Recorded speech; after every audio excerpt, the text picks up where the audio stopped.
Hai teman-teman, bertemu lagi dengan mata kuliah psikolinguistik. Kali ini kita akan belajar tentang gangguan berbahasa bersama kelompok 9. Sebelumnya, saya akan memperkenalkan anggota kelompok 9. Yang pertama ada Marsha Hoirunisa sebagai pemateri 1, lalu ada Estiana sebagai pemateri kedua, ada saya Hernawati sebagai pemateri yang ketiga, ada Rintis Inggriasti sebagai pemateri yang keempat. Gangguan berbahasa dapat diartikan dengan halangan atau rintangan saat menggunakan suatu bahasa. Nah, gangguan berbahasa ini dikategorikan ke dalam 3 macam, yaitu gangguan berbicara, gangguan berpikir, dan lingkungan sosial.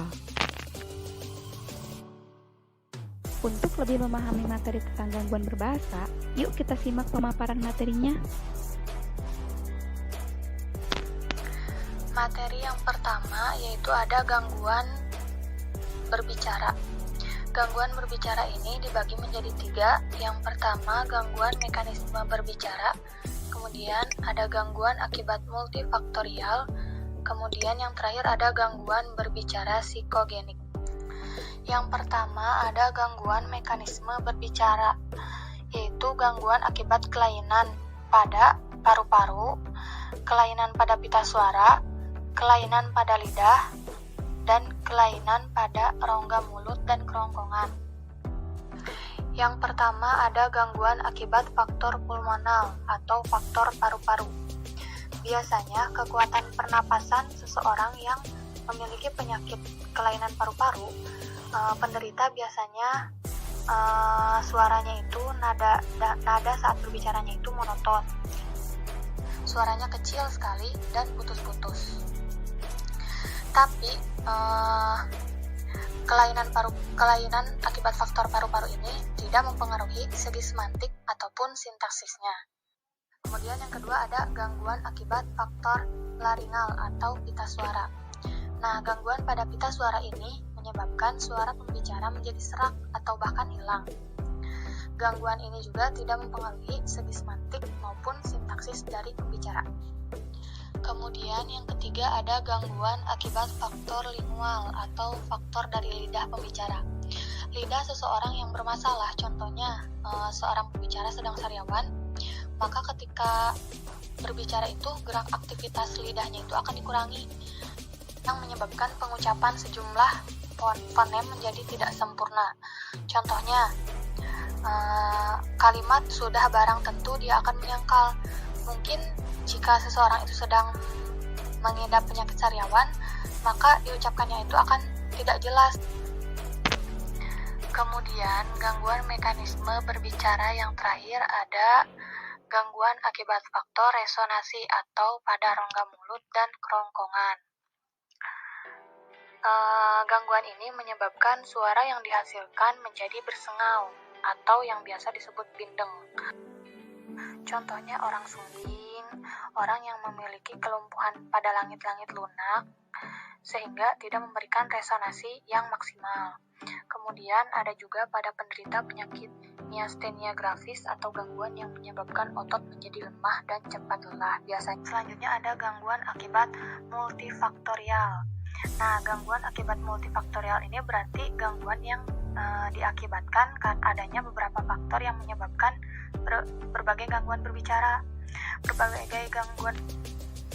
Yang pertama ada berbicara serampangan atau sembrono. Nah, berbicara serampangan atau sembrono ini biasanya orang yang seperti ini berbicara dengan cepat, kemudian artikulasinya rusak. Biasanya kerusakan artikulasinya itu pada cerebellum atau setelah terkena kelumpuhan ringan sebelah badan. Ditambah orang yang berbicara serampangan ini biasanya menelan atau menghilangkan sejumlah suku kata, sehingga apa yang diucapkan susah dipahami. Kemudian ada berbicara propulsif. Berbicara propulsif ini biasanya menimpa pada seseorang yang memiliki penyakit Parkinson, yaitu kerusakan pada otak yang menyebabkan otak menjadi gemetar, kaku, dan lemah. Jadi saat berbicara, artikulasi orang tersebut akan sangat terganggu karena elastisitas otot lidah, otot wajah, dan pita suara sebagian besar lenyap. Kemudian suaranya mengecil, iramanya menjadi monoton, dan suaranya tersendat-sendat. Yang terakhir ada berbicara mutis atau mutisme. Nah, biasanya pembicara yang mutis ini memiliki gangguan tidak berbicara sama sekali. Jadi sebagian besar dari penderita gangguan mutisme ini ada yang mungkin masih bisa dianggap membisu atau mungkin sengaja tidak mau berbicara. Mutisme ini bukan hanya tidak dapat berkomunikasi secara verbal, tetapi ia juga tidak dapat berkomunikasi secara visual. Nah, selanjutnya mutisme ini tidak bisa disamakan dengan orang bisu, apalagi dengan bisu yang tuli. Kebisuan ini bisa dibedakan menjadi 3 macam penderita. Yang pertama, orang yang bisu karena kerusakan atau kelainan alat artikulasi, sehingga dia tidak bisa memproduksi ujaran bahasa, tetapi alat dengarnya normal sehingga dia dapat mendengar suara bahasa orang lain. Kemudian yang kedua, ada orang yang bisu karena kerusakan kelainan alat artikulasi dan alat pendengarannya, sehingga dia tidak bisa memproduksi ujaran bahasa dan dia juga tidak dapat mendengar ujaran bahasa yang orang lain ucapkan. Yang terakhir ada orang bisu yang sebenarnya alat artikulasinya normal, tidak ada kelainan, tetapi alat pendengarnya rusak atau ada kelainan. Orang golongan ketiga ini biasanya menjadi bisu karena dia tidak pernah mendengar ujaran bahasa orang lain, sehingga dia tidak bisa menirukan ujaran bahasa itu. Jadi dia bisa berbicara, tapi karena pendengarannya tidak berjalan, sehingga dia tidak pernah mendengar bahasa yang diucapkan oleh orang lain. Assalamualaikum warahmatullahi wabarakatuh. Perkenalkan, nama saya Estiana, NPM 1750364. Gangguan berbicara yang ketiga yaitu gangguan psikogenik. Menurut Rohmadi Nur Indah dalam bukunya tahun 2017 halaman 69, gangguan berbahasa tidak hanya dipengaruhi oleh faktor mekanisme. Gangguan berbahasa disebabkan dari segi mental atau psikogenik. Artinya, gangguan psikogenik berkaitan dengan jiwa pembicara. Gangguan ini bersifat lebih ringan, karena itu lebih tepat disebut sebagai variasi cara berbicara yang normal sebagai ungkapan dari gangguan mental. Dengan kata lain, gangguan psikogenik tidak begitu berat dianggap sebagai suatu gangguan. Walaupun sebenarnya hal itu merupakan wujud dari gangguan mental. Nah, adapun modalitas mental tersebut terungkap dari nada, intonasi, intensitas suara, lafal, dan diksi. Adapun contoh gangguan psikogenik diantaranya berbicara manja. Disebut berbicara manja karena ada kesan keinginan untuk dimanja, sebagaimana anak kecil yang membuat perubahan pada cara bicaranya. Misalnya pada kalimat sakit sekali susah sembuhnya, menjadi sakit sekali susah sembuhnya. Contoh yang kedua, berbicara kemayu. Berbicara kemayu dicirikan oleh gerak bibir dan lidah yang menarik perhatian, serta lafal yang dilakukan secara menonjol atau ekstra lemah gemulai dan memanjang. Contoh yang ketiga yaitu berbicara gagap. Gagap yaitu berbicara yang kacau, tersendat-sendat, mendadak berhenti, lalu mengulang-ulang suku pertama, suku kata berikutnya, dan selanjutnya setelah berhasil mengucapkan kata-kata itu, baru kalimatnya dapat diselesaikan. Selanjutnya, ada gangguan berpikir. Gangguan berpikir merupakan pembicaraan yang tidak logis, yaitu kata-kata yang diucapkan tidak dapat dimengerti. Adanya ketidaksesuaian antara kata dalam kalimat yang diucapkan dalam arus komunikasi. Macam-macam gangguan berpikir yaitu pikun atau demensia, skizofrenik, dan depresif. Yang pertama, pikun atau demensia. Pikun berarti penurunan fungsi memori atau daya ingat dan daya pikir lainnya yang semakin buruk dari waktu ke waktu. Istilah demensia mencakup diagnosa yang luas sebagai simptom dari kemunduran intelektualitas akibat perubahan jaringan di sel otak.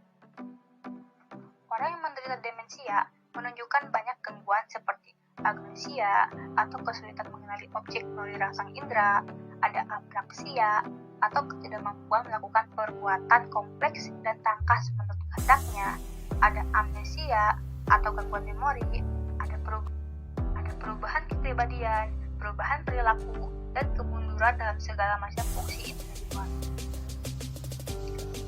Semua gangguan ini menyebabkan kurangnya berpikir, sehingga ekspresi verbalnya diwarnai dengan kesukaran menemukan kata-kata yang kurang tepat. Gangguan berpikir yang kedua adalah skizofrenik. Gangguan skizofrenik ini berhubungan dengan halusinasi. Penderita skizofrenik kronis disebut dengan schizophrenic word salad. Penderita skizofrenik dapat berbicara terus-menerus. Ocehannya hanya merupakan ulangan curah verbal semula dengan sedikit tambahan atau dikurangi beberapa kalimat. Hal tersebut dapat terjadi karena skizofrenik ini berhubungan dengan halusinasi. Jadi, apapun yang dibicarakan atau dikeluhkan penderita skizofrenia memiliki hubungan dengan halusinasinya. Gangguan berpikir yang ketiga adalah depresif. Depresif ini dialami oleh orang yang tertekan jiwanya dan tampak dari gaya bahasanya dan makna curah verbalnya yang cenderung lemah lembut dan kelancarannya terputus-putus dalam interval yang cukup panjang. Curah verbal orang yang depresif dicoraki dengan topik yang menyedihkan, menyalahi, dan mengutuk dirinya sendiri, kehilangan semangat bekerja dan gairah hidup, serta tidak mampu menikmati kehidupan, malah cenderung berupaya mengakhirinya. Assalamualaikum warahmatullahi wabarakatuh. Nama saya Rindis Inggriasti. Di sini saya akan menjelaskan materi mengenai kasus Kamala dan kasus Jenny. Yang pertama yaitu kasus Kamala. Kasus adanya anak manusia yang dipelihara oleh serigala. Menurut catatan Zing, sejak tahun 1344 telah ada 31 kasus dalam Chaucer 1983 halaman 68. Salah satu di antaranya adalah Kamala dan adiknya, anak-anak perempuan India yang ditemukan oleh seorang misionaris di Midnapur, India. Cerita mengenai Kamala dan adiknya. Kamala ditemukan saat usianya 8 tahun, sedangkan adiknya 2 tahun.